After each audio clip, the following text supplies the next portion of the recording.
everyone, my name is Afreen Aspat and I welcome you all again in this revision video. So today we are going to revise the last unit of Module A, Unit 11, that is issues facing Indian economy, right? So this is a very short chapter, very simple, very easy chapter. So what are the issues currently which are faced by Indian economy that we are going to discuss in this chapter, right? So the very first issue is obviously the poverty. So you know that we are currently facing, Indian economy is currently facing a lot of poverty. In fact, the rural areas are considered more poor than the urban areas because of the lack of facilities, because of the lack of resources available to them.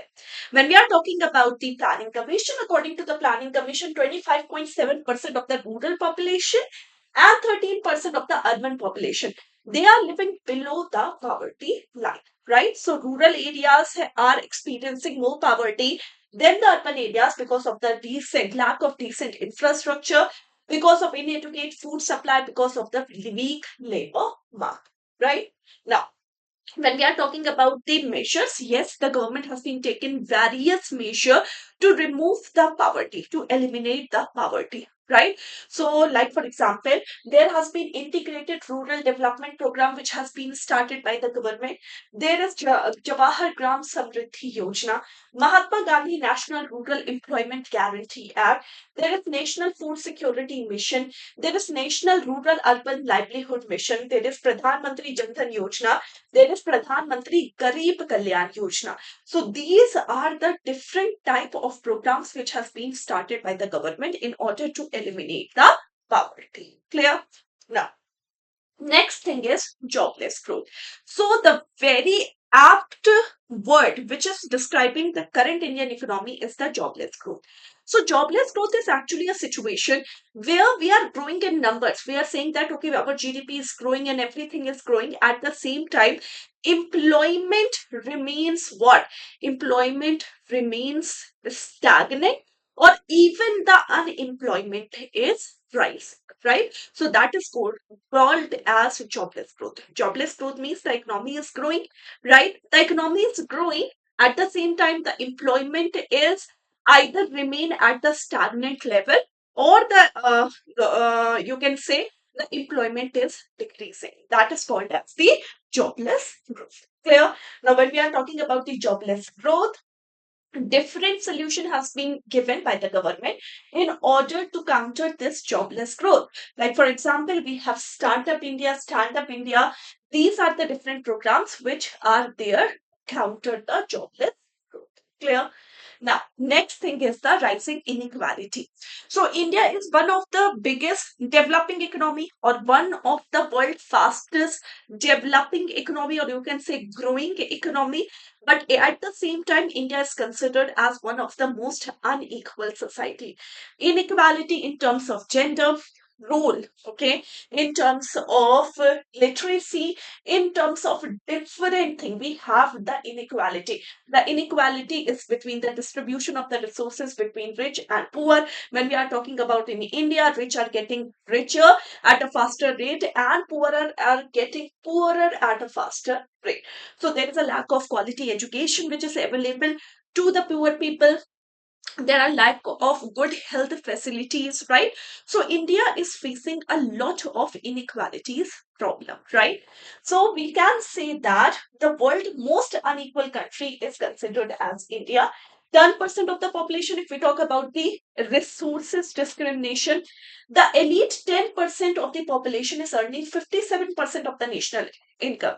And in fact, the very elite 1% of the economy is earning 22% of the complete GDP. And that is a very big number, right? So we have the distribution of resources very unequal. And so India is called as the most unequal society. Obviously, to reduce this inequality, the government should have introduced different measures. Like, for example, the government should have spent more on providing the facilities to the poor people, free education, quality education, free healthcare.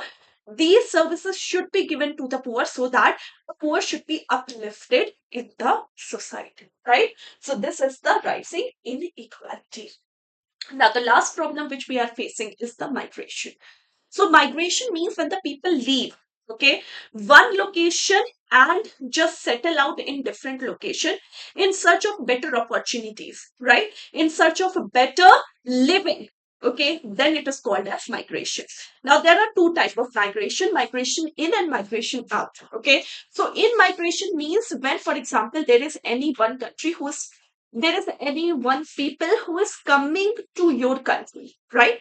So when the people are moving into your country by just leaving their country behind, that is called as migration in.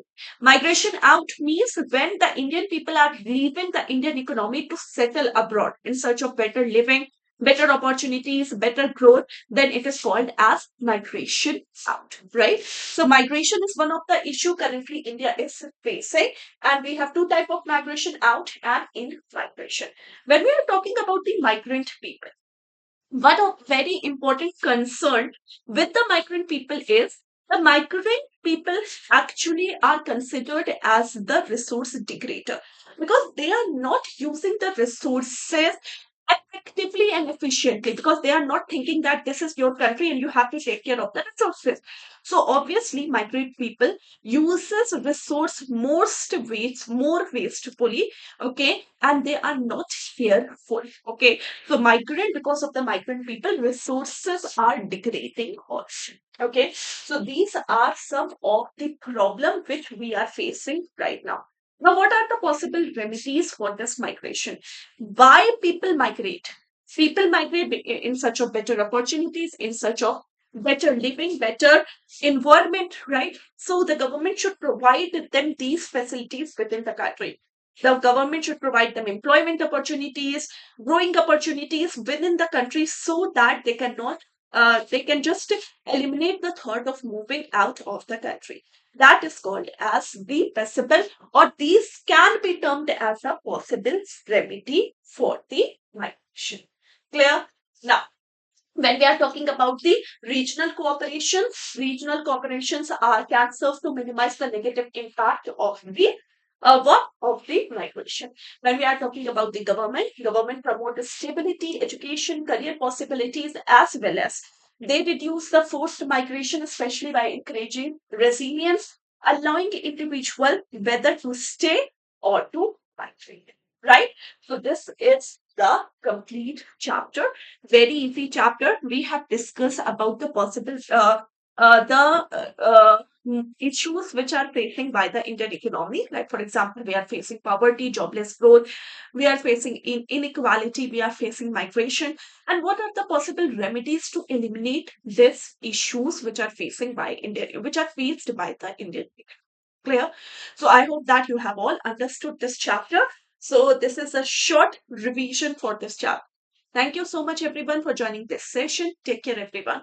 Bye guys. Bye everyone. Take care.